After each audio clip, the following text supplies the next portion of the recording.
Olá, bom dia. Segunda-feira, 17 de outubro de 2016. Eu sou Paula Paparelli e esse é o Bom Dia Baixada, ao vivo pela Santa Cecília TV. Hoje vamos falar sobre educação. Para tratar do assunto, convidamos o Dr. Marcelo Cruz, diretor de Educação à Distância da Unisanta, e o também professor Ari Brito. Bom dia para vocês, obrigado pela presença, Ari. Obrigado pela presença, Dr. Marcelo. Vamos então às notícias do dia. O ministro da Educação, Mendonça Filho, afirmou na última quinta-feira que a PEC 241 não vai impactar na pasta dele, já que está previsto um crescimento de 7% nos investimentos na educação, o que representa mais de 9 bilhões para 2017. De acordo com o ministro, esses investimentos vão permitir a ampliação do acesso à creche, investimento nos ensinos fundamental e médio e nos programas ProUni e FIES.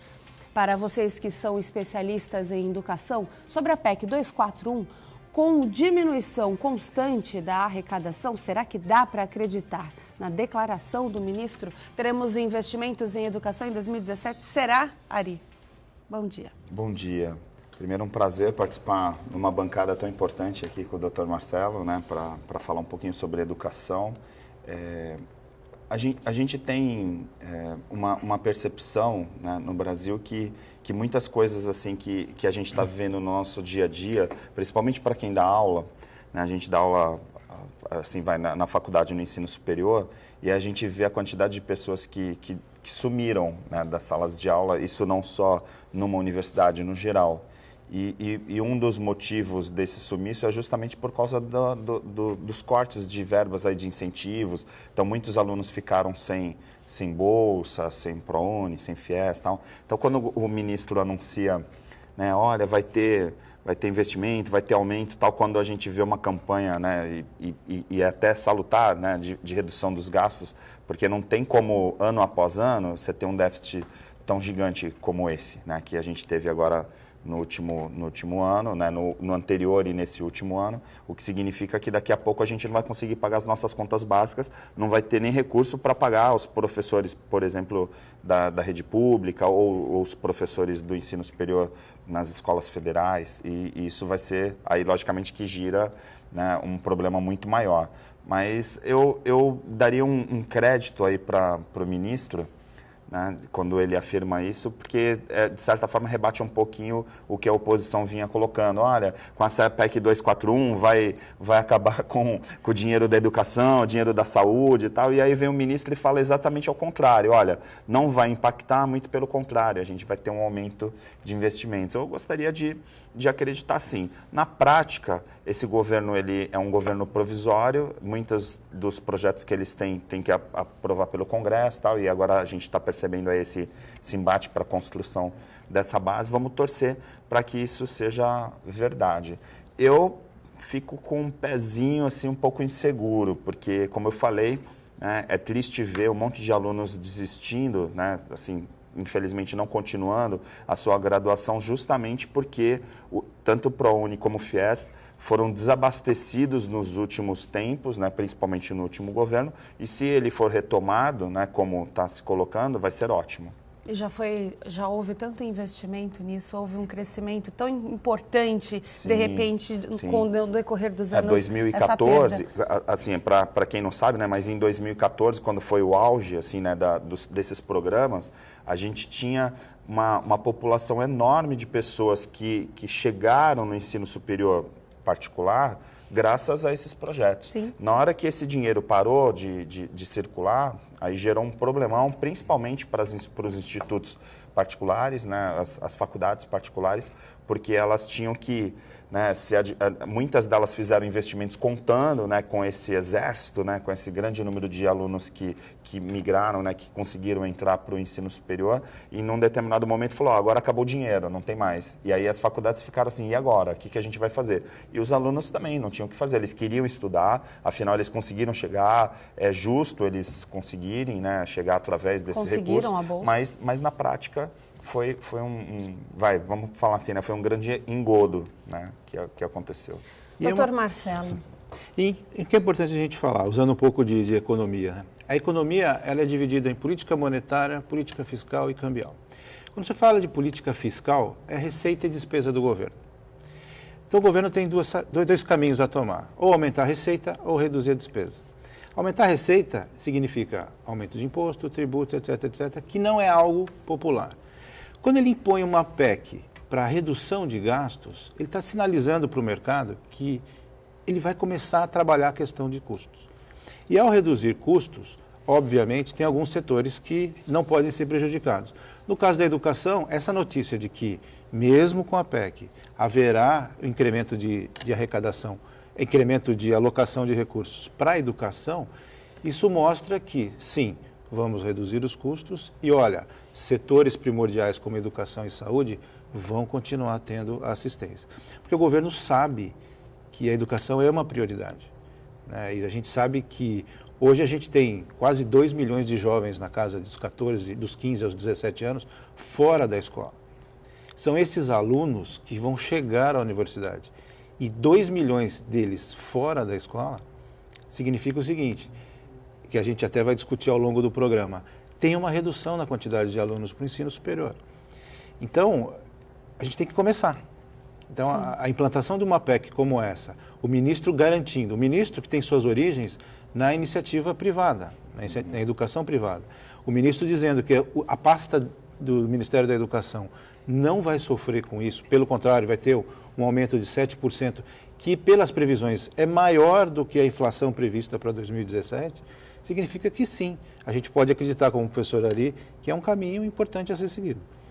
Tá certo. Com o slogan do governo anterior, era Pátria Educadora, a gente percebe que houve uma grande confusão aí no fim do mandato, quando já não se cumpria os acordos com intercambistas, os pesquisadores, né, e principalmente alunos aí do FIES e do ProUni. Aí eu quero saber de vocês, o governo Temer busca consertar esse rombo nas contas com essa PEC, como a gente está conversando aqui. Vocês acreditam que o cenário pode mudar e as universidades particulares podem ter essa esperança nesse futuro promissor, num futuro próximo? Promissor, dá para acreditar que isso vai realmente voltar a funcionar, que não vai acontecer problemas como vem acontecendo ano passado? Sim, eu acredito que sim. O problema do ano passado, do final do antigo governo, também é compreensível. Sim. Né? Você tem, quando começa a subir muito as suas despesas, o que o governo fez?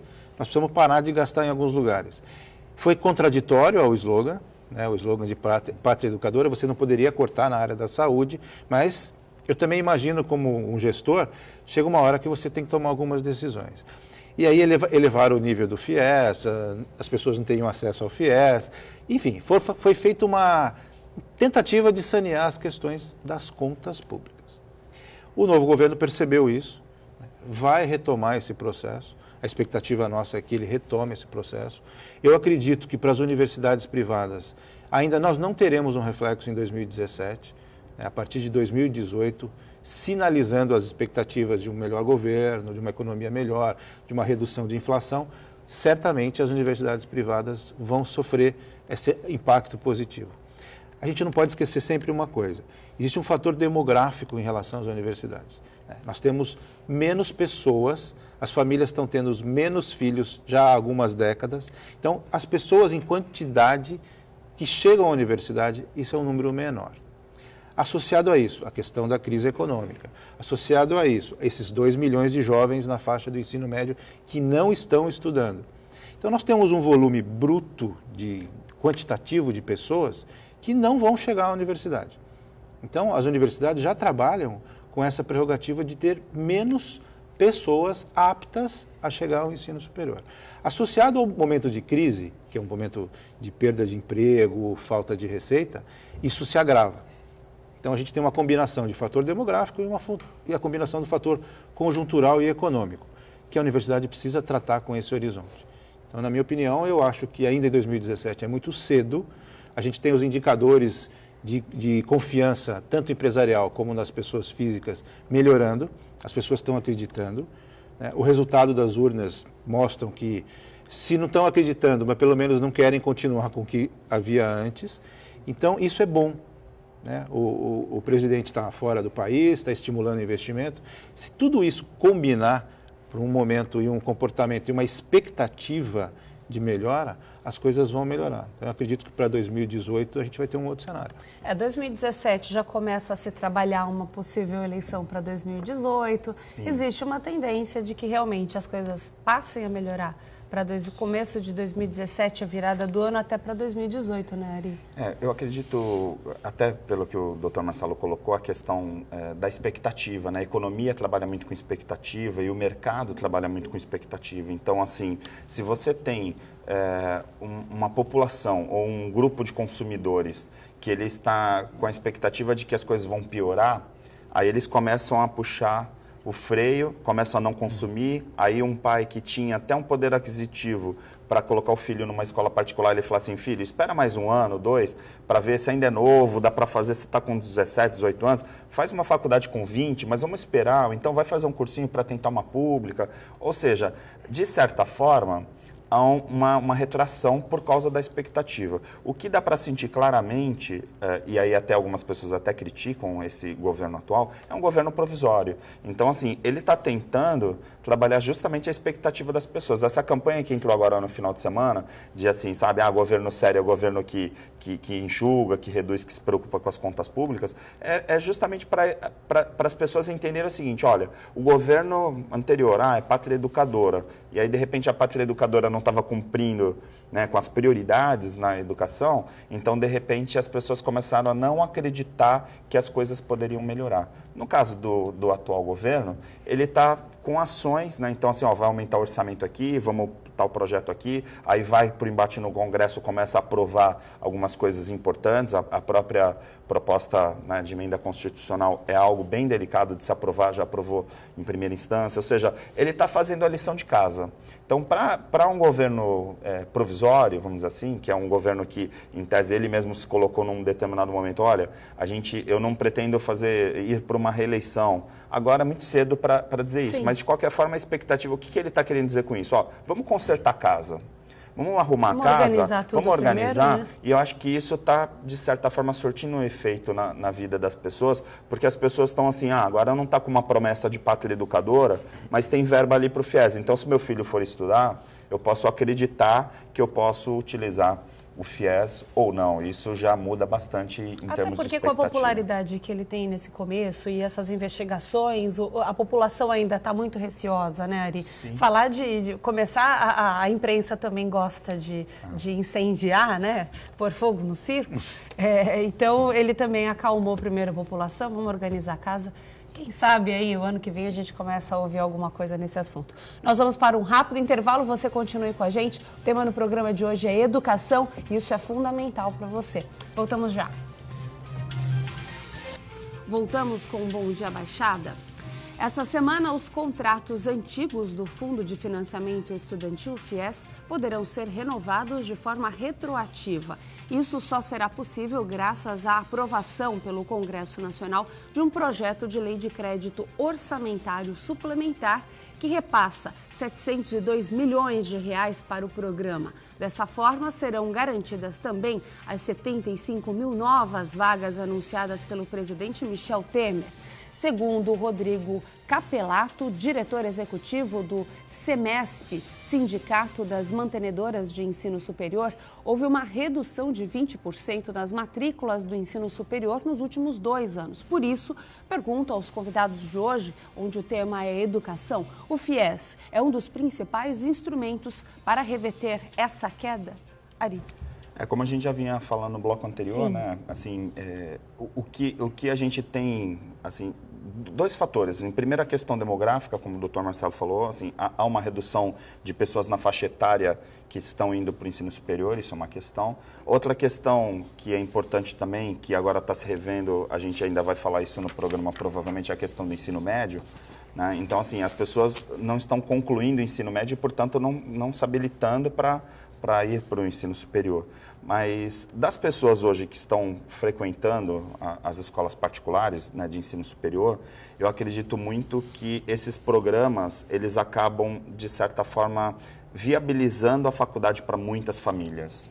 Então, assim, antigamente, eu lembro que quando eu fiz faculdade lá atrás, era assim, olha, parabéns, você faz parte dos 3% ou 5%, era um número bem pequenininho que fez ensino superior. né, ou que está na faculdade. E mesmo assim, muita gente não concluía por N questões. Hoje em dia, esse número é muito maior, quer dizer, o acesso é muito mais fácil e também a demanda aumentou bastante. Então, hoje você tem muito mais cursos no ensino superior do que tinha antigamente. A grande questão é que uma família hoje que tem o desemprego ali batendo na calcanhar, né? Então, um pai, uma mãe ali que estão vendo se o filho vai fazer faculdade ou não, esse programa ele acaba dando uma certa tranquilidade. Porque na prática você tem uma garantia do recurso, então o teu filho vai se matricular, vai estudar, com a possibilidade de, se por acaso você perder o emprego ou tiver algum revés ao longo da faculdade do filho, você consiga fazer. Então, acho que isso é importante por conta disso, assim, por dar uma garantia, dar uma estabilidade para essas faculdades particulares que, de certa forma, inclusive, diga-se passagem, algumas praticamente vivem desses recursos. A gente sabe que muitos institutos cresceram, construíram prédios, investiram, né, fortunas por conta desses recursos. Então, assim, esse recurso não só são recursos importantes, mas também viabilizam muitas faculdades Brasil afora. E ainda, segundo o Rodrigo Capelato, ex-diretor executivo do Sindicato das Mantenedoras do Ensino Superior, o número de estudantes do ensino presencial no país, isso é um dado importante, deve recuar 7,5% este ano. São dados que a gente traz para a gente fazer essa reflexão sobre o FIES, sobre outros tipos de ensino também, o que significa 3,9 milhões de alunos. Vale lembrar que nos últimos 2 anos, essa forma alternativa de ensino, no caso à distância, já amarga uma queda de 20%, como falamos no bloco anterior, uma queda de 500 mil calouros. O motivo é a crise e a redução dos incentivos como o FIES. Como é que vocês veem esse cenário do ensino superior, sabendo que na contramão dessa notícia, a educação à distância cresceu no último ano aí, pelo menos 15%, e soma um pouco mais de 1,5 milhão de estudantes? Então, assim, respondendo, né, o FIES realmente é uma ferramenta, um instrumento muito importante. É um instrumento de financiamento, é um instrumento que permite alguns alunos chegar ao ensino superior. Sem isso, muitos alunos não conseguem chegar ao ensino superior em função da estrutura econômica e da estrutura de cada uma das famílias. Uma coisa que a gente pode reconhecer no governo anterior é que houve, não é, um aumento real de renda durante os últimos 8 anos do último governo, houve um aumento real de renda. As classes sociais se movimentaram e as pessoas chegaram ao curso superior. Então, é verdade que muitas famílias que antes jamais teriam acesso ao ensino superior tiveram em função dessa melhoria de renda e de um programa de financiamento. Então, o FIES realmente é uma coisa importante. E o movimento que aconteceu no final do governo, com essa redução da verba do FIES, elevação do nível para se ter acesso ao FIES, trouxe essa queda no ensino presencial. Isso associado à questão conjuntural econômica, com a perda de emprego, redução de consumo, isso reflete diretamente no ensino presencial. O ensino presencial realmente está sofrendo um momento de redução de alunos. Eu acredito que ele continue ainda a ter uma redução e vá se estabilizar num outro patamar. Diferente do que acontece com a educação à distância, que é importante que as pessoas saibam que a educação à distância tem um outro perfil de aluno. A questão não é só a discussão da modalidade. Então, caiu o presencial, significa diretamente que o EAD vai crescer. Isso não é uma relação direta. O perfil do aluno que faz educação à distância é um outro perfil. Ele faz parte de uma outra faixa etária, ele faz parte de uma outra classe social. Então, a educação à distância cresce sim, porque existe um estoque de pessoas na faixa dos 24 aos 35 anos que já encerraram o ensino médio e ainda não fizeram o curso superior. Essas pessoas, com o incremento de renda e as novas possibilidades que eles tiveram, estão ingressando no ensino superior via modalidade à distância. Normalmente são pessoas que já trabalham, são pessoas que precisam de flexibilidade no seu tempo e podem estudar de uma maneira diferente, como a modalidade permite. Esse estoque, só para a gente ter uma ideia, são 15 milhões de pessoas no Brasil que têm o ensino médio concluído e não estão fazendo o ensino superior. São essas pessoas que estão provocando esse crescimento na educação à distância. Porque um aluno que sai do ensino presencial por motivos econômicos e vá para a educação à distância, não necessariamente ele se adapta à educação à distância. Porque o perfil da educação à distância é um perfil diferente. Exige disciplina, as pessoas realmente estudam muito, existe um caráter do aluno ter que buscar o conhecimento de uma maneira mais individual. Existe uma figura-chave em termos pedagógicos, é que na educação à distância, o agente de aprendizagem passa a ser o aluno, diferente do que acontece no ensino presencial, que é o professor o agente. O conhecimento está com o professor e ele passa para o aluno à medida que ele vai construindo a disciplina. Na educação à distância, não. O agente de aprendizagem está com o aluno. Você já dá o conteúdo para o aluno e ele começa a prospectar e te aciona quando precisar. Essa diferença de modalidade faz com que nem sempre um aluno do presencial se adapte ao ensino à distância. Então, não é o fato de estar reduzindo o ensino presencial que gera o crescimento na educação à distância. O que é necessário é entender que realmente está reduzindo o presencial e que as instituições precisam rever os seus modelos didático-pedagógicos, suas estruturas de curso, para entender esse tipo de fenômeno que, como eu disse, ele é contínuo e vai se estabilizar num patamar menor do que a gente tinha há alguns anos atrás. Concordo, Dari? Claro, até porque a gente fala muito de demografia, né? A quantidade de pessoas que tinham numa determinada faixa etária e que chegavam no ensino superior, por conta do crescimento demográfico lá atrás, o crescimento da população era um. Hoje, a população está, a gente até fala, né? A população está envelhecendo. Por quê? Porque tem menos nascimentos, né? Então a taxa de natalidade vai diminuindo e tal, e vai estabilizar. Então, essa estabilidade que ele coloca, num determinado momento, vai alcançar um número que provavelmente seja um número muito menor do que 2014, por exemplo, quando teve esse auge por conta desses programas de financiamento e tudo mais. Agora, o importante também que ele colocou, né, desses 15 milhões, muitas pessoas não teriam condições, e não só por aspectos financeiros, mas também por hábitos, né? A gente fala que são os dados psicográficos, assim, os hábitos e comportamentos da pessoa. Muitas das pessoas que hoje estão conseguindo fazer um ensino superior por causa do EAD, não conseguiriam fazer presencialmente. Então, assim, às vezes as pessoas falam, eu já ouvi até em sala de professores, né? Ah, o EAD vai tirar o teu emprego, né? Assim, sabe, esse tipo de piadinha, né, tal.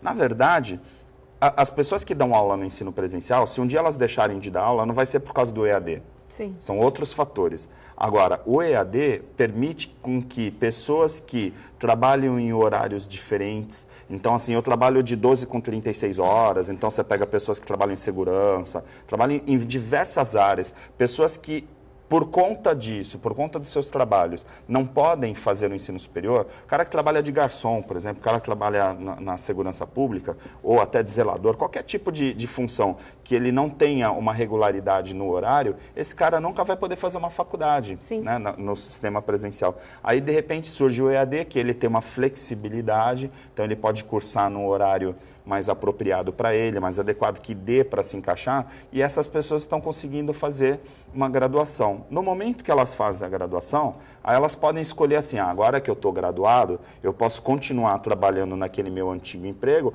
ou ter a potencialidade de ir para a área que ela estudou. Se atualizar, né? Se atualizar. Eu acho que a modernidade é isso, é você poder oferecer diversos tipos de estudo também para essas pessoas que não conseguem frequentar por questões de horário, por causa do horário de trabalho, não conseguem frequentar uma universidade. Eu acho que a tendência é essa, assim como vem essa mudança também, né, em relação ao ensino médio, que está sendo discutida ainda e precisa ser discutida, né? Nós vamos para um rápido intervalo, Bom Dia Baixada volta já e você continue com a gente. Voltamos com um Bom Dia Baixada e uma curiosidade, né? Ensino à distância, como é que o mercado, doutor, ele vê esse ensino à distância hoje, o mercado de trabalho? É bom a gente falar sobre isso, Paula, porque a educação à distância cresceu rapidamente a partir de 2005. Né? Só um parênteses, né? A educação à distância existe desde 1930. Muita gente se lembra do Instituto Universal Brasileiro, que mandava as coisas pelo correio, o aluno estudava. Isso já era educação à distância. A partir de 90, na década de 90, com a chegada da internet e o desenvolvimento tecnológico, isso impulsionou a modalidade à distância. E no ensino superior, a partir de 2005, começaram as instituições oferecerem esse tipo de ensino, tipo de modalidade para os alunos. Da mesma maneira que você tem no ensino presencial cursos e instituições sérias que fazem coisas de qualidade e coisas não com pouca qualidade, na educação à distância você tem a mesma coisa. Tem instituições sérias e instituições não tão sérias. Então, o aluno precisa entender isso. O importante para ele é a bandeira que ele vai escolher para estar no diploma dele. Não existe ex-aluno de universidade. Uma vez que você se formou numa universidade, você vai ser eternamente aluno daquela universidade. Então, esse é o primeiro passo. Escolha instituições sérias no oferecimento de educação à distância. Com relação ao público, inicialmente era um público extremamente mais velho, um público que teve que optar por trabalhar na sua carreira e depois teve a chance de estudar. Esse é o público inicial da educação à distância. O que a gente tem acompanhado agora, recentemente, é que essa faixa etária tem baixado. Isso significa dizer o seguinte, que tanto o mercado como os alunos mais novos, que são mais imediatistas, não têm tanta paciência de ficar numa sala de aula, esse modelo presencial conservador, ele não se adapta a isso, ele é uma pessoa mais tecnológica, mais dinâmica, e enxerga na educação à distância uma oportunidade de ter a sua graduação e a sua pós-graduação. Então, esses dois fatores combinados, o mercado passa a reconhecer, porque nós já temos uma maturidade em relação à educação à distância, o mercado já sabe separar o joio do trigo, ele sabe quais as instituições sérias, quais os diplomas sérios, e o aluno começa a perceber que essa é uma oportunidade, de repente, para ele fazer 2 cursos ao mesmo tempo. Porque o aluno que tem essa mobilidade tecnológica, tem essa flexibilidade de tempo, tem essa capacidade de absorção rápida. Ele tem a facilidade, né? Ele consegue fazer isso e ter uma formação qualificada e num tempo que é o tempo de acordo com o perfil dele. Ari. Eu gosto de pensar assim que do jeito que a evolução tecnológica está indo, né, principalmente a internet, antigamente a gente ia fazer qualquer coisa na internet, demorava horas, né, para baixar um filme, para baixar um conteúdo, um PDF, e hoje não, hoje está muito mais acessível. Eu acredito muito que com essa facilidade, e aí a gente pega as novas gerações, aí da geração Y em diante, os millennials, tal, o pessoal que já nasceu embarcado, né, na internet, a tendência dessas pessoas que crescem no ambiente internet é cada vez mais conflitar com o ambiente presencial conservador. Porque imagina, o cara está lá na internet dele, acessando os sites que ele costuma acessar, com coisas maravilhosas, audiovisual maravilhoso, e aí chega na sala de aula, está lá o professor Ari, de repente, imagina lá eu dando aula, escrevendo na lousa, falando uma noite inteira ou uma manhã inteira, se for educação básica ou ensino médio, imagina. O aluno fala assim, ai, que chato, né, não aguento mais. E aí, quando esse aluno está esbarrando nesse conflito... Tem que levantar cedo por causa do horário de verão, Aí ele vive esse conflito. Quando ele chega no ensino superior e aí ele começa a ter essa possibilidade, e aí eu até fazer um comentário em cima do que o Dr. Marcelo colocou, que eu acredito muito assim que ainda vai ter uma demanda por outros cursos. Eu mesmo, né, eu sou como neurocientista também, acabei de fazer um curso agora na Federal de Minas, EAD, de imunidade, sistema neurofisiologia e imunidade. É um curso extremamente avançado, é específico para quem é da área de saúde e tal, e o curso foi ótimo, é como ele falou da instituição. É um curso que há 5 anos atrás, se alguém falasse assim, vai ser ofertado esse curso aqui e é presencial ou à distância, 100% iam fazer presencial, porque há 5 anos atrás a gente teria um preconceito de fazer uma especialização ou um curso qualquer, uma extensão que fosse na distância. Hoje não, hoje a plataforma está tão mais prática, né? Tá muito mais vivenciar. Então, eu mesmo que dou aula também, né, no ensino à distância hoje, a gente vê assim, a quantidade de recursos que você tem se torna mais agradável. Eu diria até assim, que tem algumas aulas que são mais agradáveis no EAD do que presenciais. E aí isso que a gente tem que rever, porque aí a discussão que a gente faz no ensino superior será que ainda dá para ficar dando a mesma aula, né, que a gente dava em 1990? Quando eu comecei a dar aula, a gente não tinha esses recursos tecnológicos, a gente não tinha internet, não tinha mobile. Hoje em dia, o aluno manda um WhatsApp e fala assim, professor, estou com uma dúvida numa questão. Né? Assim, o relacionamento muda. E antigamente, o aluno, para falar com o professor, tinha que esperar aquele dia da semana que o professor dava aula para ele. Então, mudou muito. Então, acredito que a tecnologia vai facilitar. Até eu coloco uma questão para o Dr. Marcelo, assim... Será que, do jeito que a coisa está indo, né, por quanto tempo, né, a gente ainda vai ter esse preconceito que ainda existe? Eu sei que existe porque eu ouço, às vezes, na sala de aula, não é preconceito de aluno, às vezes é preconceito do próprio professor em relação ao EAD. Eu digo o seguinte, tudo é uma questão de ignorância em relação ao assunto. As pessoas precisam procurar entender mais o que significa educação à distância. Não é possível que você tenha algumas disciplinas, por exemplo, que você diz que não é possível ser feita em educação à distância. A gente tem a quebra de algumas barreiras importantes a partir desse ano, Começam a ser oferecidos alguns cursos de engenharia em educação à distância.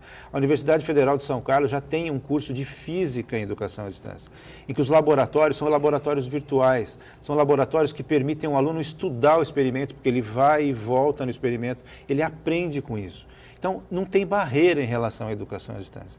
O preconceito existe pela falta de informação em relação a isso. E o que aconteceu em 2005, que muitas instituições entraram em educação à distância como uma oportunidade de mercado, oferecendo qualquer tipo de curso e vendia uma facilidade que ela não existe na educação à distância. Na educação à distância, o aluno estuda em média 5, 6 horas por dia, ele tem a mesma carga horária que o curso presencial, o diploma dele é o mesmo do curso presencial, então não tem como ser diferente. Numa instituição séria, um curso de educação à distância dá muito trabalho para o aluno.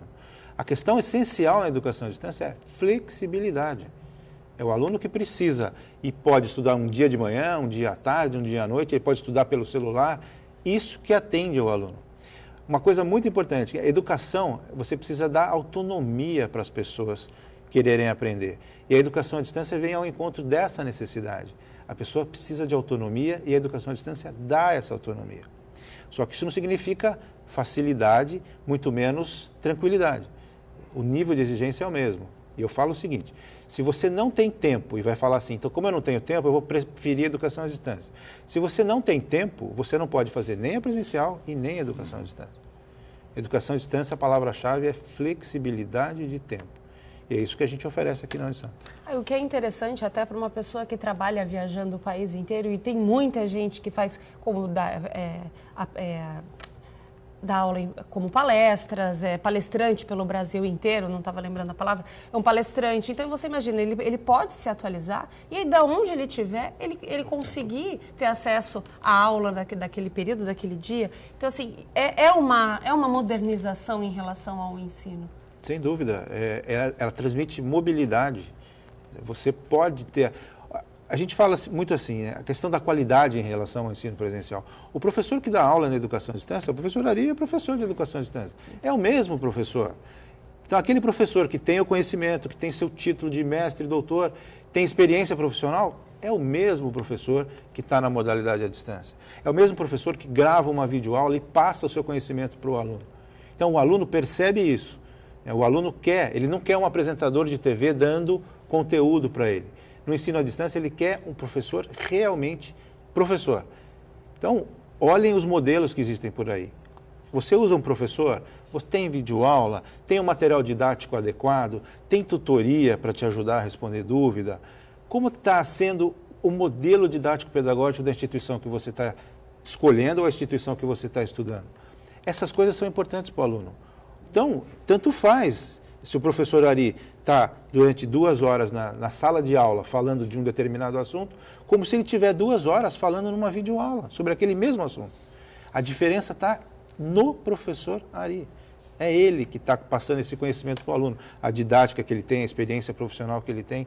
Então, isso quando você assiste no telefone celular, ou no notebook, ou num tablet, isso você absorve. E tem uma outra coisa fundamental que é muito importante. Se você quiser ouvir o professor Ari várias vezes... Eu ia falar isso agora. Você pode fazer isso. Uhum. Então, nem sempre na sala de aula você está de bom humor, teve um dia adequado, e você deixou de captar alguma coisa, passou. A educação à distância, não. Isso está disponível para você quantas vezes você quiser, o material escrito está lá para você ler e reler quantas vezes você quiser. E qual que é a efetividade disso?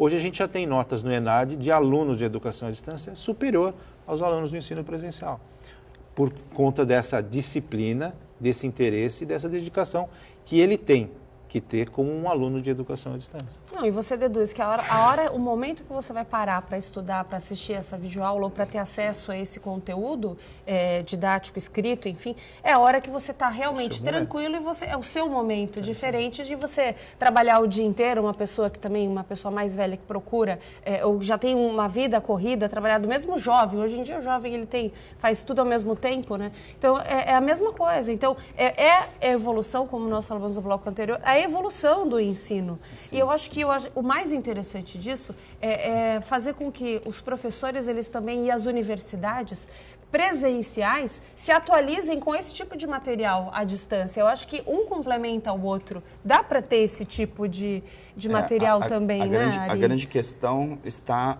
assim, na pessoa do professor, assim, porque da mesma forma que não dá para simplesmente colocar lá, eu vou ficar aqui na frente da câmera e vou ler, de repente, um texto, ou passar um texto para o aluno, e o aluno vai ficar assistindo ou assistindo várias vezes, como foi colocado aqui.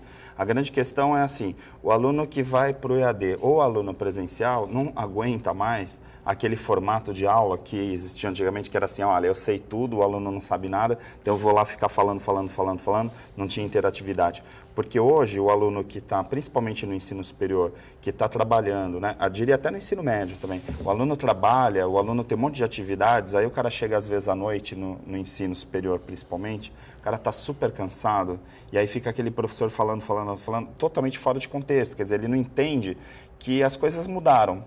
E aí o EAD, de certa forma, acaba pegando, na grande maioria, professores que já estão também mais sintonizados com essa questão. Porque, lógico, se você pegar um professor que vai lá ler um conteúdo e vai gravar esse conteúdo, provavelmente essa aula também não vai ser agradável. Sim. Então tem que saber esse equilíbrio entre, né, as técnicas, né? A gente brinca, né? Um professor que vai dar aula tem que ter uma boa oratória. Né? Tem que fazer um media training, de repente, tem que ter um preparo, porque é diferente você falar num programa de televisão e falar numa sala de aula. Eu vou dar uma palestra para 5.000 pessoas, é diferente de estar fazendo, por exemplo, um coaching para uma pessoa. Então, entender como falar para cada um desses públicos é fundamental. E aí, o sucesso, no caso aqui da Unisanta, né, de realizar um programa que está sendo bem sucedido, né, que é, digamos, ainda inicial, né, porque tem pouco tempo, se a gente for pensar, mas que já faz grande sucesso, é justamente porque soube se apropriar dessas ferramentas, né, de você pegar professores que realmente eram professores que tinham uma boa oratória, que sabiam, né, que estavam se preparando, já tinham perfil e que estão dando aula, e aí os alunos acabam se encaixando melhor nisso tudo. Né? Até porque tem aquela coisa também, né? Na aula presencial, se você percebe que tem um aluno abrindo a boca de sono ali, que você percebe que não está tendo aquela interação, você consegue ainda ter um bom professor. O jogo de cintura para retomar a aula, retomar a atenção do aluno. No ensino à distância, não. Então, você tem que... Acho que não, né? Por mais que a gente acredite que conheça, você é professor, você pode dizer, eles estão se utilizando até de Facebook, com aquele transmissão ao vivo, é uma ferramenta, uma alternativa ali. Descontraindo um pouco, lógico. Se a gente for pensar a dinâmica dos vídeos e de todos os materiais que hoje a gente tem disponível na internet, assim, o EAD ele não pode ser diferente disso, assim, dos formatos. Quer dizer, não é porque é uma aula, tem que ser uma coisa conservadora. Eu por exemplo, gravo vídeos para as minhas aulas. Eu tenho a possibilidade de gravar, por exemplo, num fundo chroma key, usando recursos gráficos, mas eu também posso, por exemplo, gravar minha aula, como acontece às vezes, eu vou falar de sustentabilidade. Aí eu gravo, por exemplo, num jardim, gravo num lugar, num ambiente mais agradável para poder ilustrar. Isso tudo quebra. Então, assim, são vários recursos. Né? O legal do EAD é que a gente pode usar esses vários recursos. Alguns dos recursos que, por exemplo, num curso presencial a gente não poderia, né? Porque lá no curso presencial o máximo que eu vou fazer é preparar um bom slide para ficar aqui projetando do meu lado. E no EAD eu consigo fazer, né, uma computação gráfica, eu consigo usar recursos que acabam animando muito mais a classe. E aí, de certa forma, se por acaso acontecer de o cara estar assistindo minha aula na madrugada e ele dormir, não tem problema, porque aí depois ele vai na manhã seguinte ou no dia seguinte assistir novamente e eu vou perdoar esse aluno. Tá certo. Bom Dia Baixada vai para um rápido intervalo e você continue com a gente. Voltamos com o Bom Dia Baixada. Apresentada pelo presidente Michel Temer no dia 22 de setembro, a medida provisória do ensino médio flexibiliza os currículos e amplia progressivamente a jornada escolar. A reformulação da etapa já estava em discussão no Congresso Nacional e agora volta em formato de MP, com o prazo de 120 dias para ser votada. Pela medida, português e matemática serão os únicos componentes curriculares obrigatórios nos 3 anos do ensino médio. Doutor, como é que você avalia esse tipo de medida? Assim, avalia de maneira positiva. Né? Se toda a sociedade está debatendo esse assunto, é sinal de que esse era um assunto latente na sociedade, que tinha que ser mexido. Você pode discutir a forma, por medida provisória parece alguma coisa um pouco mais ostensiva, mas é uma forma de sacudir em relação a esse assunto. Então, é necessário mudar realmente essa questão do ensino médio. Como eu falei para você, quase 2 milhões de jovens na faixa do ensino médio estão fora da escola, eles não estão estudando, não tem nenhuma atratividade no modelo que a gente tem atualmente. Então, é uma tentativa do governo que eu vejo com muito bons olhos. É preciso discutir mais um pouco? Certamente vai ter muitas discussões em relação a isso, tem N já emendas em relação a essa medida provisória, mas estamos discutindo. A questão de você ter uma carga obrigatória e várias outras disciplinas como opcional, dando caminhos diferentes para o aluno se formar, isso é fantástico. O aluno estuda realmente aquilo que ele tem interesse. Os jovens de hoje têm condições de opinar em relação a esse tipo de coisa. Então, eu estou vendo com uma maneira muito positiva esse tipo de iniciativa. Deixar o aluno mais tempo na sala de aula está melhorando a formação dele. E a hora que ele melhora a formação do aluno, esse aluno chega melhor no nível superior. E a gente tem e consequentemente vai formar profissionais melhores, que vão ter produtividade melhor no mercado de trabalho, melhora a imagem do Brasil. Esse negócio é uma coisa muito encadeada, né? E eu vejo de maneira muito positiva. É claro que nós vamos discutir muito sobre isso, mas se sacudiu tanto a sociedade assim, é porque esse é um assunto que realmente devia ter sido discutido. E é um método de ensino que já existe em outros países e dá certo, né? Funciona. A questão só a gente trabalhar melhor.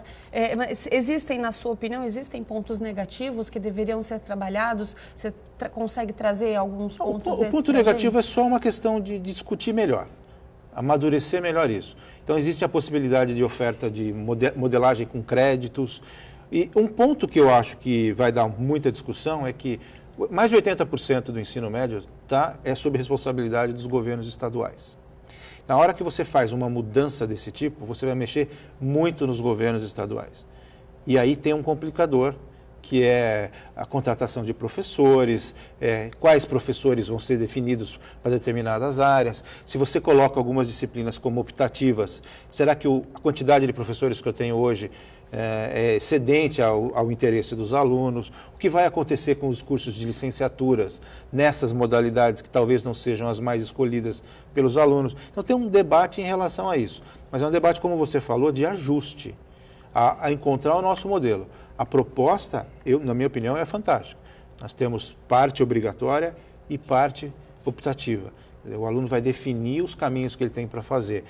E as outras questões temos que se discutir mesmo, porque agora que mistura poderes, estadual e federal, isso precisa de um debate amplo e talvez de estados diferentes. Eu pergunto isso, doutor, porque divide opiniões. Sim, tem educadores que não é a favor disso, então verdade, é importante a gente colocar os pontos positivos, que eu vejo como ponto positivo. A gente precisa de uma atualização, já era tempo de se discutir realmente essa questão do ensino, mas divide opiniões e o nosso papel aqui é levar os dois lados, ou tentar levar essa discussão, trazer essa discussão para o telespectador, né, Ari?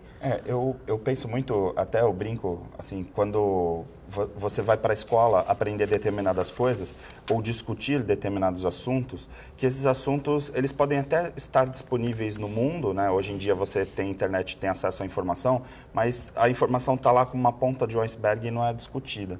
E o ensino médio ainda era aquele formato como se a única informação que tinha era a informação daquele professor.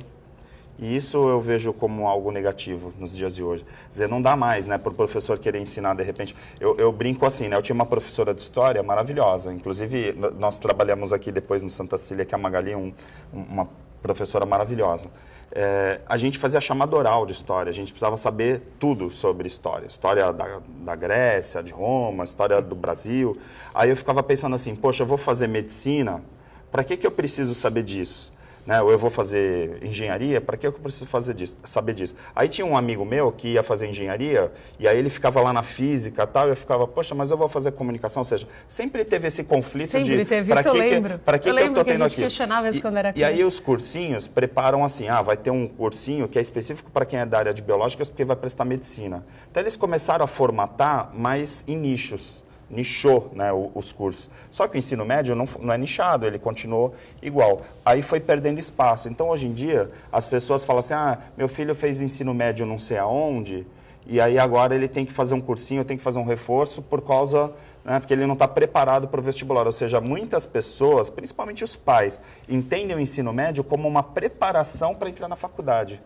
e não como uma formação. Eu, por exemplo, eu tive o ensino fundamental e o ensino médio, para mim, importante para a minha formação. Mas hoje, quando você vê o ensino médio como uma passagem para o ensino superior, ele acaba se esvaziando, que foi o que aconteceu. Ari, rapidamente, para a gente encerrar até o assunto sobre EAD que a gente estava falando aqui, ensino à distância, quem se interessou de acordo com o que a gente estava conversando aqui no programa, todo o nosso tempo infelizmente é curto, teríamos mais, a Unisanta, ela oferece esse tipo de ensino, onde a pessoa pode buscar informações através do próprio site da Unisanta? Isso. www.unisanta.br. Isso, /EAD, né? Barra EAD, que é Mas no específico. site da Unisanta pode-se buscar Isso, informações tem todas as sobre informações, esse tipo de inclusive o professor Marcelo, que estava me dando a notícia aqui nos bastidores da entrar, que já tem mais polos, né, professor? Então, assim, a gente está ampliando polos no Brasil inteiro, então é bem importante. 29 cidades brasileiras em diversos estados. Esse número já aumentou. Já aumentou? Já aumentou, Está aumentando, não para de aumentar. O EAD é bom por causa disso, está expandindo sempre, né? Então, você que se interessou, www.unisanta.br.